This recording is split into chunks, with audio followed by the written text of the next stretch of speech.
सभी को मेरा नमस्कार। तो आज एक बहुत ही सुंदर कथा यहाँ पे हम प्रस्तुत करेंगे। हमारी कथा का टाइटल है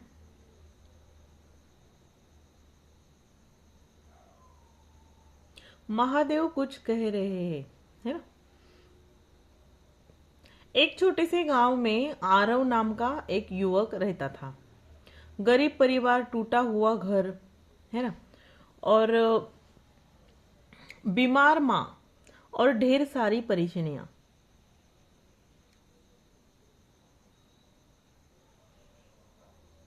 आरव मेहनती था, लेकिन किस्मत जैसे ही हर बार उसको साथ नहीं देती थी, है ना। हर कदम पर उसे रोक देती थी। एक सोमवार की सुबह थी। आरव बहुत परेशान था। मन में आया, अब और नहीं सह सकता, सब कुछ छोड़ दूंगा। वह घर से निकल पड़ा।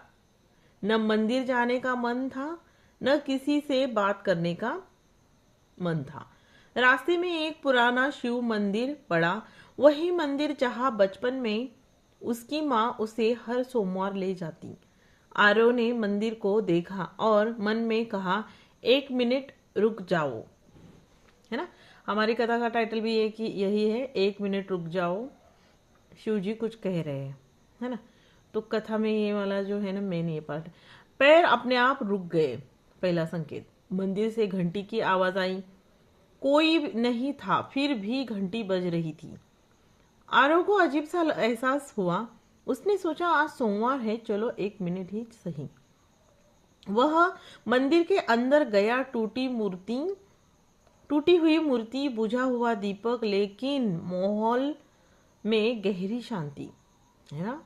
आरव ने पहली बार दिल से कहा, महादेव, अगर आप सुन रहे हो तो कुछ कहो। महादेव की पहली सीख, है ना।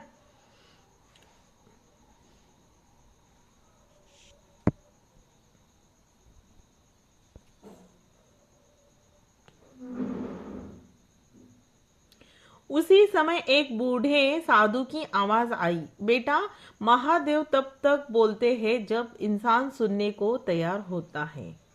आरव चौंक गया। साधु ने कहा, तू सोचता है तू अकेला है, पर महादेव सबसे ज्यादा पास होते हैं उसी के जो सबसे ज्यादा टूटा हुआ होता है।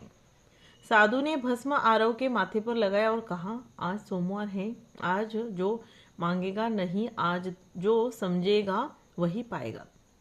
दूसरा संदेश, आरव ने पूछा कि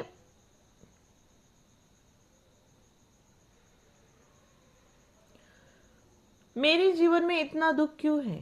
साधु मुस्कुराए, क्योंकि तू परिणाम मांगता है पर प्रक्रिया से डरता है। उन्होंने कहा, शिव कभी तुरंत नहीं देते, पर जब देते हैं तो जीवन की दिशा बदल देते हैं। महादेव की परीक्षा।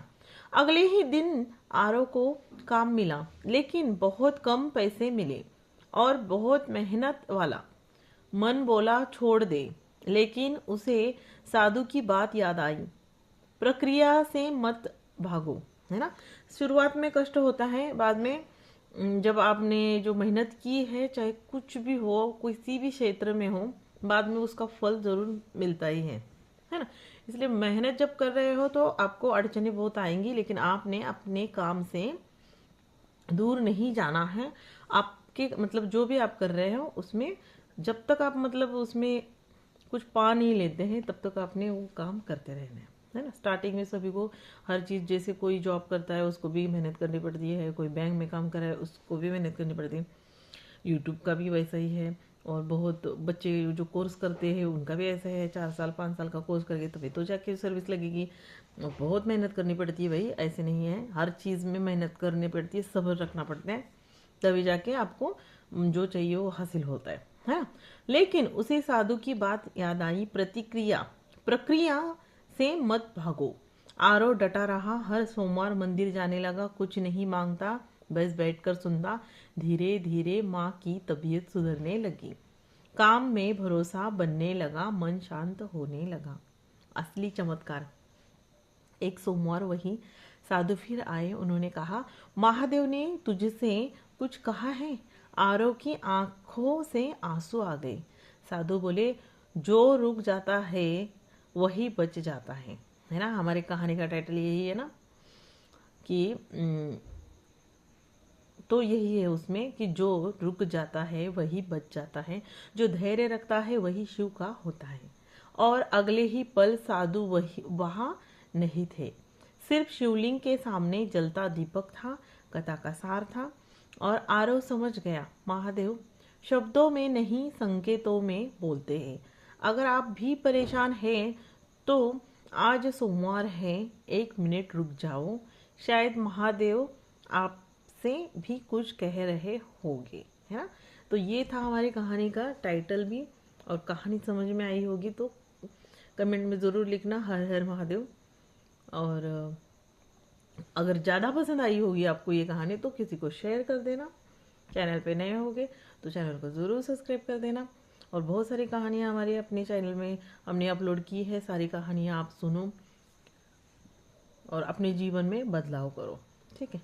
तो सुबह मॉर्निंग में 9 से 9:30 बजे, मतलब 8:45 से 9:15 के आसपास हमारा लाइव रहता है। तो सभी नई नई कथा में सुनने के लिए ज्वाइन होना। और शाम को 6:30 बजे बराबर हमारा लॉन्ग वीडियो अपलोड होता है, ठीक है।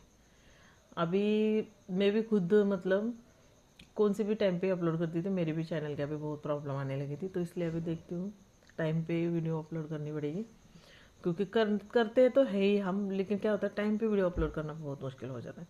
तो उस बेस पे मैं थोड़े दिनों बाद एक वीडियो बनाने वाली हूँ। तो ये कथा कैसी लगी ज़रूर बताना। और ये यहाँ पे ये वीडियो ये एंड होता है।